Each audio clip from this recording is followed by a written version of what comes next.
नमस्कार दोस्तों, मेरा नाम है भालचंद्र। ब्रह्मांड सिद्धास्त्र में आप सभी का स्वागत है।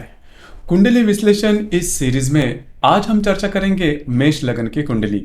मेष लगन की कुंडली में किस तरह से आगे बढ़ा जाए, कौन से ग्रह जो है वो महत्वपूर्ण होते हैं। कुंडली आपके सामने आने के बाद ऐसी कौन सी बातें हैं जो कि ध्यान में रखना बहुत ज़्यादा आवश्यक है, सभी के बारे में चर्चा इस वीडियो में हम करने वाले हैं। जैसे कि यहाँ पर आप देख रहे हो कि यह जो कुंडली है वो मेष लगन की कुंडली है। जैसे कि यहाँ पर प्रथम भाव में 1 अंक है। यह जो कुंडली है वह चंद्र कुंडली है, यह जो कुंडली है वह नवमांश कुंडली है। तो यहाँ पर हमने डिग्रीज वगैरह भी लिखे गए हैं जिसके आधार पर आपके समझ में आ सकती है डिग्री का देखकर कि वो जो कोई भी जो ग्रह है वो कौन से राशि या फिर नक्षत्र में हो सकता है। तो सबसे पहले यहाँ पर आप देख सकते हो कि ये मेष लगन की कुंडली है।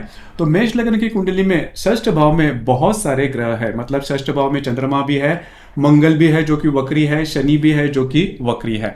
उसी प्रकार व्यय भाव में रवि है, बुध है, लाभ भाव में शुक्र है और तृतीय भाव में राहु और आपके नवम भाव में केतु है। और यहाँ पर अगर आप सप्तम भाव में देखते हो तो सप्तम भाव में गुरु भी है। तो यहाँ पर 2-3 बातें हैं जो कि जान लेना आवश्यक है। कोई भी कुंडली जब भी आपके सामने आती है तो कुंडली के जो शुभ अशुभ ग्रह है वो जान लेना बहुत ज्यादा आवश्यक है। जैसे कि इस लगन की जो कुंडली है मेष लगन की, इसका जो लग्नेश है मंगल जो कि यहाँ पर षष्ठ भाव में है और वो वक्री भी है। यह लग्नेश भी है और अष्टमेश भी है। लग्नेश अष्टमेश यहाँ पर षष्ठ भाव में है जो कि महत्वपूर्ण बात होती है और वो वक्री भी है। तो यहाँ पर आप एक प्रेडिक्शन मन में ले सकते हो कि जो जातक है उसको स्वास्थ्य के बारे में समस्याएं आ सकती है और वो जो समस्याएं है वो काफी एक्सट्रीम भी हो सकती है, क्योंकि जो मंगल है वह शत्रु राशि में है और वक्री भी है। तो यह जान लेना बहुत ज्यादा आवश्यक है। इसके बाद चंद्र कुंडली देखना भी ज्यादा आवश्यक है। अगर आप चंद्र कुंडली में जाते हो तो चंद्र कुंडली में जो इसका जो अष्टमेश है, मतलब चंद्र कुंडली का जो अष्टमेश है वो लगन में जाता है, मतलब उसी राशि में जाता है। तो इस वजह से इस कुंडली में यह जो प्रेडिक्शन है वो काफी महत्वपूर्ण होता है कि जब भी लग्नेश षष्ठ भाव में, अष्टम भाव में या फिर व्यय भाव में जाता है तो फिर स्वास्थ्य के बारे में जो समस्या है वो काफी मायनों में आ सकती है। अब यहाँ पर जैसे कि आप देख सकते हो कि जो मंगल है वो यहाँ पर षष्ठ भाव में हो चुका है, तो स्वास्थ्य के बारे में समस्या है। और यह जो कुंडली है, जिस जातक की कुंडली है, इनके आयु में करीबन 40-42 के आयु तक इन्हें करीबन 2 से 3 मेजर एक्सीडेंट हुए हैं, मतलब बहुत ही एक्सट्रीम लेवल तक जाके ये बचे हैं। तो ये बात जान लेना बहुत ज्यादा आवश्यक है, क्योंकि यह जो मंगल है जैसे कि यहाँ पर षष्ठ भाव में वक्री है। अब जैसे कि यहाँ पर आप चंद्रमा भी देख रहे हो कि चंद्रमा जो कि चतुर्थेश है, जो कि माँ का स्थान कहा जाता है, कुटुंब का स्थान कहा जाता है, जो कि यहाँ पर षष्ठ भाव में है। और इस राशि का जो स्वामी है, मतलब कन्या राशि का जो स्वामी है बुध, वो स्वयं की राशि से सप्तम भाव में है, व्यय भाव में। तो जब भी कोई ग्रह स्वयं की राशि से सप्तम भाव में जाता है तो वो बलहीन होता है, और यही वजह है कि मंगल के इसके जो एक्सट्रीम परिणाम है वो मिल चुके हैं। अब चंद्रमा के बारे में अगर देखा जाए तो चंद्रमा जो है वो यहाँ का षष्ठेश है, देखिए चतुर्थेश है, चतुर्थेश यहाँ पर षष्ठ भाव में है। तो यह जो जातक है, इस जातक की जो माता जी है, इनके साथ इनके रिलेशन ठीक नहीं है, मतलब जो माता जी है वो उनको करीबन शत्रु की तरह ट्रीट करती है। हालांकि ये जो जातक है वो अकेला लड़का है, इसके बावजूद भी इस प्रकार का जो स्ट्रेस है वो दोनों के रिलेशनशिप में बना हुआ है। अब यहाँ पर और एक जो बात है वो देखी जा सकती है। देखिए यहाँ पर जो तृतीयेश है, जो बुध है, वो यहाँ पर व्यय भाव में है, मतलब जो तृतीयेश बुध है वो व्यय भाव में। तो कोई भी ग्रह जब भी षष्ठ, अष्टम या फिर व्यय भाव में आता है तो उसके जो परिणाम है वो कम दिखाई देते हैं। तो यहाँ पर यह जो जातक है इसको भाई बहनों का सुख, भाई तो यह अकेला ही है, लेकिन बहनों के सुख के मामले में भी देखा जाए तो इसकी एक बहन की बहुत ही कम उम्र में एक्सीडेंट भी हुआ है।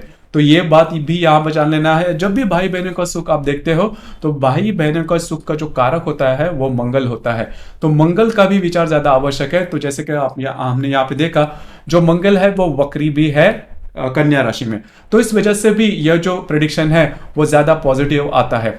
अब यहाँ पर और एक जो बात है वो सबसे महत्वपूर्ण है, क्योंकि ग्रह योग भी ज्यादा इंपॉर्टेंट होते हैं। जैसे कि आप देख सकते हो कि यहाँ पर जो शनि है वह शनि वक्री अवस्था में है 25 डिग्री पर, और व्यय भाव में जो रवि है वह मीन राशि में है 24 डिग्री पर। तो रवि और शनि का यहाँ पर प्रतियोग है। ये जो प्रतियोग है वो बहुत ही महत्वपूर्ण होता है। और यहाँ पर जो शनि है वो वक्री है, इस वजह से जो प्रतियोग की जो तीव्रता है वो काफी ज्यादा बढ़ती है। तो यहाँ पर इस जातक के बारे में अगर देखा जाए तो इनके जो पिता थे, मतलब रवि शनि का जब भी प्रतियोग होता है तो पिता के मामले में और जो जातक होता है उसके करियर के मामले में, अगर वो पुरुष है तो उसके करियर के मामले में, अगर किसी स्त्री के कुंडली में ऐसी कोई योग होता है तो उनको विवाह सुख के मामले में ये जो बात है वो काफी ज्यादा हाईलाइट होती है। जैसे कि इस कुंडली में यह जो व्यक्ति है, मतलब ये जातक है, काफी ज्यादा उच्च शिक्षित है, लेकिन इसने जो करियर चुना है वो काफी निम्न स्तरीय है। मतलब यह जो जातक है उसका जो भी कैलिबर है उस प्रकार से उसे नौकरी नहीं मिली है। तो ये बात भी जान लेना थोड़ा आवश्यक है।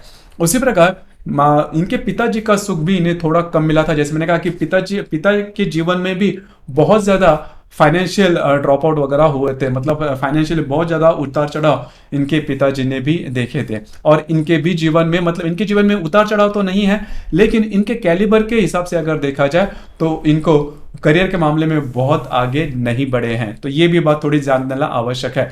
अब यहाँ पर जैसे आप देख सकते हो कि अगर विवाह सुख के मामले में अगर देखा जाए तो इनका जो द्वितीयेश और सप्तमेश, मतलब मेष लगन के लिए शुक्र जो ग्रह है वह सबसे महत्वपूर्ण होता है। और शुक्र जो ग्रह है यह नैसर्गिक कारक ग्रह भी है विवाह सुख के लिए। तो यहां पर जो शुक्र है यह शुक्र लाभ भाव में है। देखिए लाभ भाव में है, और सबसे इंपॉर्टेंट बात, शुक्र की जो राशि है वो कुंभ राशि है। तो मिथुन तुला कुंभ जो राशि वायु तत्व की राशि है वो थोड़ी काम प्रधान राशि है। तो इनका जो सप्तमेश है वो कुंभ राशि में है शुक्र। तो यह जो जातक है इनका प्रेम विवाह हुआ है। अब यहाँ पर इनके जो भी मतलब वैवाहिक जोड़ीदार उनके बारे में अगर देखा जाए तो नवमास ज्यादा महत्वपूर्ण होता है। तो नवमास कुंडली में अगर देखा जाए तो शुक्र जो है वो शुक्र यहाँ पर धनु नवमास में है। तो धनु नवमास में जब भी शुक्र आता है तो वैवाहिक जो जोड़ीदार होता है वो काफी ज्यादा संस्कारक्षम होता है, और थोड़ा सा जिसे हम धार्मिक वगैरह बोलते हैं वो होता है, और उच्च शिक्षित होता है। तो उसी प्रकार की बात है, इनके जो वैवाहिक जोड़ीदार है वो काफी ज्यादा मतलब अट्रैक्टिव भी है, और सबसे महत्वपूर्ण बात मतलब पढ़े लिखे हैं और संस्कारित भी है। तो ये बात इनमें है। तो दोस्तों यहाँ पर अगर आप देखो तो हर एक ग्रह के आधार पर आपको ये प्रेडिक्शन मिल सकता है। लेकिन यहाँ पर और एक बात जान लेना ज्यादा आवश्यक है। जैसे कि यहाँ पर मुख्य कुंडली में, मतलब लगन कुंडली में अगर आप देखते हो तो शुक्र और हर्षल का केंद्रीय योग है। मतलब शुक्र जो है वो 8 डिग्री पे है और जो हर्षल है वह 10 डिग्री पे है। तो शुक्र और हर्षल का केंद्र योग है, इस वजह से विवाह सुख में भी यहाँ पर बाधा है। मतलब प्रेम विवाह होने के बावजूद भी ये जो पति पत्नी है इनमें ज्यादा नहीं जमती। तो यह बात भी जान लेना बहुत ही ज्यादा आवश्यक है। तो करीबन हर एक जो ग्रह है उसके आधार पर आप देख सकते हो कि जो जातक है उसके जीवन में किस प्रकार के परिणाम मिल रहे हैं। एक बात यहाँ पर और जान लेना ज्यादा आवश्यक है। यहाँ पर जैसे आप देख सकते हो कि चंद्र और शनि की युति है। चंद्र और शनि की जब भी युति होते हैं तो जो जन्म होता है जातक का वो 7.5 में होता है। खास करके इस कुंडली में जो शनि है वो वक्री है। तो अभी तक आपने देखा होगा कि यह जो जातक है उसको माँ का सुख कम है, माँ के साथ ज्यादा नहीं जमती, विवाह सुख में भी प्रॉब्लम है, या फिर उनके करियर में भी बहुत ज्यादा उन्होंने मतलब उनका जो भी कैलिबर है उसके हिसाब से उनको नौकरी नहीं मिले। तो इससे भी आप पता लगा सकते हो कि ये जो जातक है वो हमेशा इनके जिंदगी में जूझता हुआ नजर आ रहा है, हमेशा थोड़ा स्ट्रेस में रहता है, किसी ना किसी प्रकार के प्रॉब्लम कॉम्प्लिकेशंस इनमें चलते ही रहते हैं। तो इसी प्रकार का इनका जीवन है, क्योंकि इनका जो जन्म है वो 7.5 का है। तो 7.5 का यदि जन्म है मतलब चंद्र शनि युति है, और उसमें खास करके यदि शनि वक्री है तो 7.5 का जन्म होने के कारण जो जीवन है वो थोड़ा सा कष्टप्रद होता है। और करीबन हर एक राशि में ये जो बात है वो देखी जा सकती है। अब यहाँ पर और एक मैं बात कहना चाहूंगा कि आप देख सकते हो कि कन्या राशि में बहुत सारे ग्रह, जो भी महत्वपूर्ण ग्रह वो कन्या राशि में, जैसे कि चंद्र है, मंगल है और शनि है। इस वजह से यह जो व्यक्ति है वो प्रैक्टिकल है, मतलब पैसे कहाँ पर खर्च करने हैं, किस तरह से खर्च करने हैं, इसके बारे में इनके जो कैलकुलेशन है वो काफी अच्छे देखे जाते हैं, और काफी ज्यादा होशियार भी है। होशियार इस वजह से क्योंकि जो रवि और बुध जो 2 ग्रह है वो मीन राशि में है। तो गुरु की जो 2 राशियां है, मतलब धनु राशि या फिर मीन राशि, इनमें अगर ज्यादा ग्रह है तो ऐसे जो व्यक्ति है वो इनका जो मतलब काफी ज्यादा पढ़े लिखे होते हैं या फिर काफी ज्यादा स्मार्ट देखे जा सकते हैं। तो दोस्तों ये था मेष लगन का विवेचन। हर एक ग्रह के बारे में आप किस तरह से प्रेडिक्शन देख सकते हो, या फिर देखिए यहाँ पर होता क्या है कि प्रेडिक्शन के बारे में बहुत ज्यादा सटीकता पूर्वक आप प्रेडिक्शन कर नहीं सकते अगर आप नए हो तो, लेकिन आपको दिशा जरूर समझ में आ सकती है। इसलिए आपको जो भी ग्रह है, वो जो ग्रह ग्रह की उच्च राशि या फिर निम्न राशि या फिर अशुभ, या फिर हर एक लग्न के लिए कौन सा ग्रह शुभ है कौन सा ग्रह अशुभ है, वो जान लेना ज्यादा आवश्यक। उसकी जो डेफिनेशन है वो आपके मन में क्लियर होनी ज्यादा महत्वपूर्ण है। इसके बाद आप अनुमान लगा सकते हो किसी भी कुंडली के बारे में कि वो जो कुंडली है उसकी दिशा क्या हो सकती है।